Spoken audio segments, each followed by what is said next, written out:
જે આમ તો ગઈકાલે ગયો 10 સપ્ટેમ્બર, પણ આજે આપણે કોલેજમાં એનો કાર્યક્રમ કરી રહ્યા છે.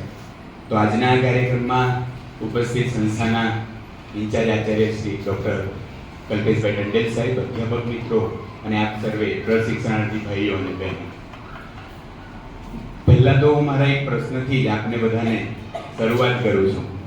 તમારામાંથી કોઈ પણ એવું વ્યક્તિ છે અહીંયા બેઠેલું કે જેના જીવનમાં અત્યાર સુધી કોઈ પણ સમસ્યા ના આવી હોય તો હાથ ઉપર કરે? લગભગ એવું કોઈ નહીં હોય. કેમ કે આપણા જીવનમાં જીવન છે તો સમસ્યાઓ છે, અને જીવન છે તો સમસ્યાઓ છે, અને એની સામે જો હકારાત્મક વિચારશૈલી આપણે અપનાવીએ તો એ સમસ્યાઓનું નિવારણ પણ, એના ઉપાયો પણ આપણી પાસે, એટલે વ્યક્તિ પાસે જ હોય છે.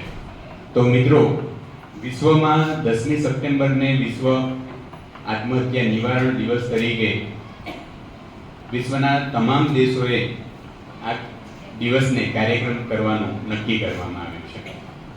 આજે વાત કરવી છે કે આત્મહત્યા શું છે અને આત્મહત્યા કોઈ વ્યક્તિને કરવા માટે કયા વિચારો કે પરિસ્થિતિઓ એને પ્રેરતી હોય છે.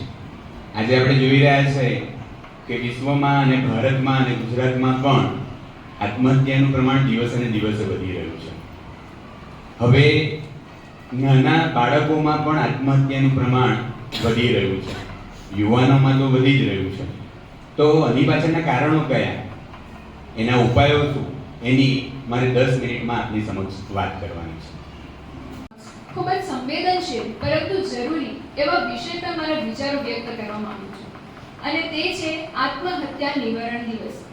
દર વર્ષે સમગ્ર વિશ્વભરમાં 10 સપ્ટેમ્બરનો દિવસ આત્મહત્યા નિવારણ દિવસ તરીકે ઉજવવામાં આવે છે, જેની શરૂઆત વર્ષ 2003 થી IASP International Association for Suicide Prevention and World Health Organization દ્વારા કરવામાં આવી હતી, જેનો મુખ્ય હેતુ લોકોને આત્મહત્યા પ્રત્યે જાગૃત કરવાનો અને લોકોને તેમની મદદ કરવા માટે પ્રોત્સાહિત કરવાનો છે.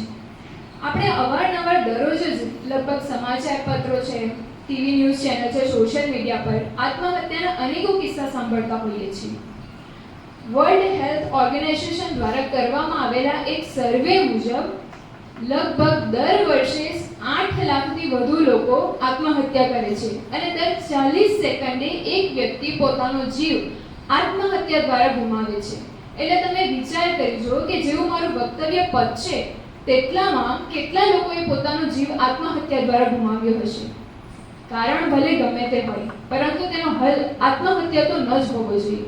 અરે જરા વિચારી તો જુઓ કે તમે જે ભવિષ્યની ચિંતામાં પોતાનો જીવ ગુમાવો છો એ ભવિષ્યમાં તમે તો રહેવાના જ નથી, તો પછી એનો અર્થ શું છે? કે આત્મહત્યાના ઘણા બધા કારણો હોઈ શકે છે, જેમ કે કેટલાકને પૈસાના વાંધા છે, ખૂબ દેવું થઈ ગયું છે, એને ચૂકવી શકાય તેમ નથી, અને સમાજમાં પોતાની આબરૂ જવાના ડરથી લોકો આત્મહત્યા કરી લે છે. કેટલાકને પોતાનું જીવન ભણતર બોજારૂપ લાગે છે, તો કેટલાકે પોતાની સોશિયલ મીડિયાની લાઈફ જીવી છે. દર વર્ષે વિશ્વ આત્મહત્યા નિવારણ દિવસ ક્યારે ઉજવવામાં આવે છે? દર વર્ષે વિશ્વ આત્મહત્યા નિવારણ દિવસ 10 સપ્ટેમ્બરે ઉજવવામાં આવે છે. વિશ્વ આત્મહત્યા નિવારણ દિવસની ઉજવણી કોના દ્વારા કરવામાં આવે છે? આત્મહત્યા નિવારણ દિવસની ઉજવણી વર્લ્ડ હેલ્થ ઓર્ગેનાઇઝેશન WHO અને international Association for Suicide prevention IASP દ્વારા કરવામાં આવે છે. કયા દેશમાં આત્મહત્યાનો દર સૌથી વધુ છે?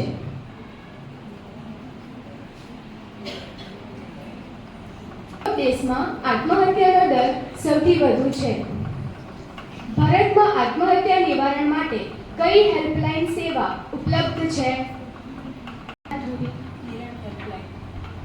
નિવારણ માટે કિરણ હેલ્પલાઇન સેવા ઉપલબ્ધ છે.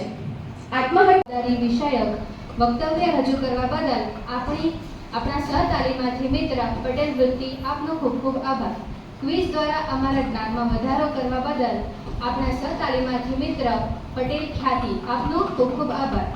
આજના કાર્યક્રમમાં મદદ કરનાર સર્વે નામી વ્યક્તિઓનો ખૂબ ખૂબ આભાર.